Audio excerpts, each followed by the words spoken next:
pagi, saudara yang dikasihi Tuhan.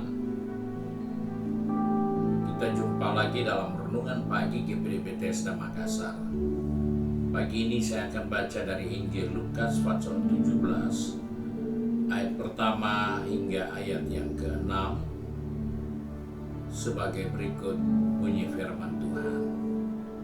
Yesus berkata kepada murid-muridnya, "Tidak mungkin tidak akan ada penyesatan, tetapi celakalah orang yang mengadakannya.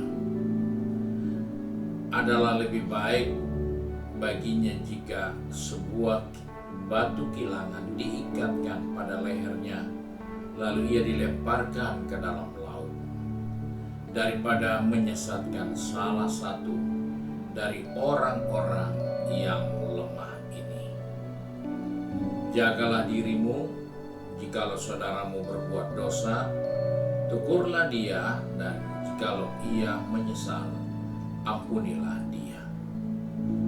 Bahkan jikalau ia berbuat dosa terhadap engkau 7 kali sehari, dan 7 kali ia kembali kepadamu dan berkata, 'Aku menyesal,' engkau harus mengampuni dia."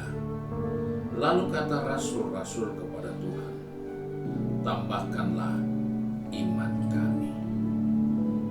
Jawab Tuhan, "Kalau sekiranya kamu mempunyai iman sebesar biji sesawi saja, kamu dapat berkata kepada pohon ara ini, 'Terbantutlah engkau dan tertanamlah di dalam laut,' dan ia akan taat kepadamu."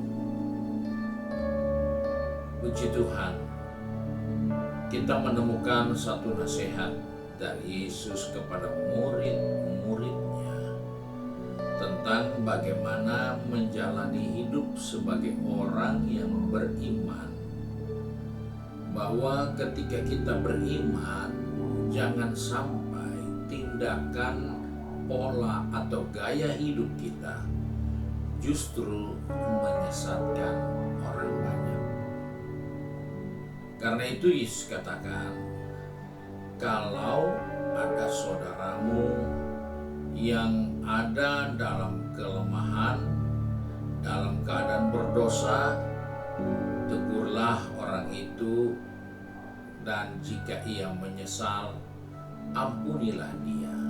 Maksudnya, tidak berbicara tentang pelanggaran kepada kita secara langsung, tapi mungkin kepada hal yang lain dan orang lain. Tapi kita nasihati orang itu, maka ketika orang itu sadar, menyesal, maka kita pun harus ikut mengampuni orang itu, yaitu turut melupakan segala kesalahan yang dia sudah buat dengan orang lain. Nah, seringkali kita tidak lupa perbuatannya terhadap orang lain, sehingga itu Yesus harus katakan, bahkan jikalau ia berbuat dosa terhadap engkau 7 kali sehari, dan 7 kali ia kembali kepadamu dan berkata, 'Aku menyesal,' engkau harus mengampuni dia. Seringkali kita baru sekali kita tidak lupa. Kita bilang kita ampuni tapi kita tidak lupa. Sedangkan pengampunan itu adalah melupakan. Sebab itu Yesus katakan, kalau ada orang yang justru berbuat salah kepadamu sampai 7 kali, dan untuk semua kesalahan itu dia selalu minta ampun kepadamu, maka kita harus mengampuni dia.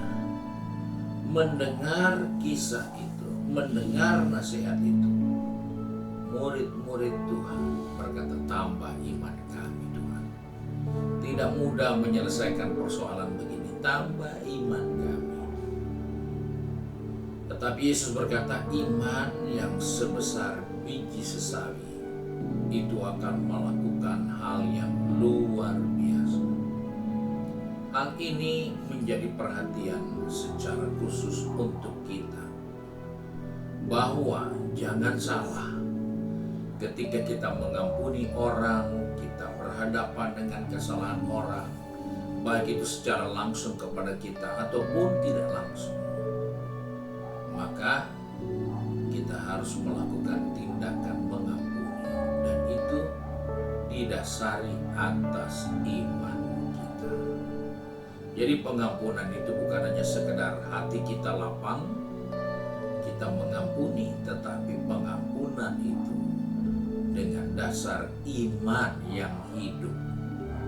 Karena Yesus katakan iman yang sebesar biji sesawi itu akan melakukan sesuatu yang luar biasa dalam kehidupan orang itu. Nah, seringkali dalam menjalani kehidupan ini kita lupa bahwa iman yang hidup akan menghasilkan pertumbuhan.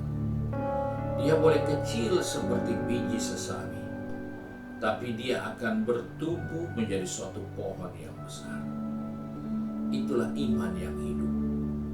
Dan iman yang hidup itu bukan hanya bertumbuh, tapi ada buah-buah dari iman itu sendiri.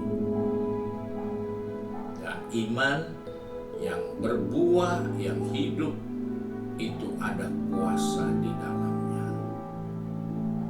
Ini yang harus menjadi peringatan buat saya dan saudara, bahwa seringkali kita hanya kaitkan iman kita di saat kita berhadapan dengan pergumulan, masalah, sakit, penyakit, untuk menghadapi hari-hari yang ada di depan kita. Kita butuh iman, namun dalam hal memberi pengampunan. Ampunilah orang yang bersalah kepadamu dengan iman. Karena banyak kali kita hanya berpikir iman hanya untuk menyembuhkan orang sakit, membuat mujizat, tapi iman yang tumbuh dalam diri kita, memberi pengampunan, memberi kebebasan buat orang yang bersalah kepada kita. Itu adalah iman yang akan hidup dan mengerjakan banyak hal yang besar dalam kehidupan ini. Dan ini menjadi nasihat untuk kita semua, bahwa jangan kita salah dalam menyikapi hidup ini. Karena Yesus katakan penyesatan mendahului pengampunan. Jadi ketika kita berkata kita beriman, tapi kita tidak ampuni, maaf, bisa jadi itu salah satu bagian dari penyesatan yang kita sedang tanamkan. Yang penting saya punya hubungan dengan Tuhan, biar saya tidak ampuni dia, tapi saya tidak pernah jauh dari Tuhan. Hati-hati, itu sesat. Dan begitu banyak orang yang salah karena mereka tersesat. Lebih parah lagi kalau mereka jadi penyesat. Dan Alkitab katakan orang-orang yang tersesat dan menyesatkan dirinya, orang lain, maka hal yang terbaik buat orang itu diikat batu kilangan, batu penggiling gandum, diikat pada lehernya, dan orang itu ditenggelamkan di laut. Sangat berbahaya. Sebab itu imanmu bukan hanya dipakai untuk meminta sesuatu dari Tuhan, mengadakan mujizat, membuat kesembuhan, tapi imanmu dipakai untuk mengampuni orang yang bersalah kepadamu. Karena apa yang engkau ikat di bumi akan terikat di sorga, dan apa yang engkau lepaskan di sorga akan terlepas juga di bumi. Itulah nasihat buat kita semua. Iman sebesar biji sesawi. Tuhan berkati kita, mari kita satu dalam doa. Kembali kami datang kepada Bapa di surga.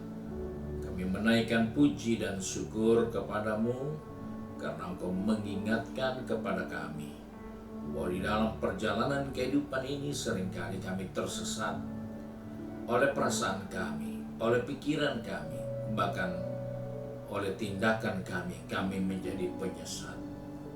Tuhan tolong kami supaya dalam menjalani kehidupan ini apapun yang kami harus hadapi dengan iman. Terlebih nasihat-Mu pagi hari ini, ampuni orang yang bersalah kepada kami.